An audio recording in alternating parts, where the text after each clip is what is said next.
Sa kailaliman ng Richtersveld, South Africa, sumisiksik ang isang alamat na yayanig sa iyong kaluluwa, ang Grootslang. Sinasabing nilikha ito ng mga sinaunang Diyos bilang isang makapangyarihang nilalang, ngunit isang pagkakamali ang naganap. Kalahating dambuhalang elepante, kalahating napakahabang ahas.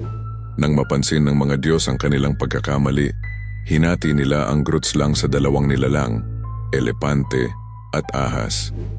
Ngunit isa raw ang nakatakas at patuloy na namumuhay sa madilim na kuweba na tinatawag na Wonder Hole, isang malalim na yungib na puno ng misteryo. Dito, binabantayan ng Grootslang ang mga bundok ng diamante at ginto, handang lamunin ang sinumang magtatangkang magnakaw o makapasok. May mga kwento ng mga minero at dayuhang biglang naglaho. Pinaniniwala ang biktima ng halimaw na ito. Sa iba namang bersyon, sinasabing kaya raw makipagkasundo ng Grootslang. Kung bibigyan mo ito ng sapat na alay ng hiyas, maaari kang makaligtas. Ngunit kadalasan mas nanaisin nito ang laman kaysa kayamanan, kaya bihira ang nakakaligtas. Hanggang ngayon, kinatatakutan at kinikilala ang Grootslang bilang tagapagbantay ng yaman at tagapagdala ng lagim sa South Africa.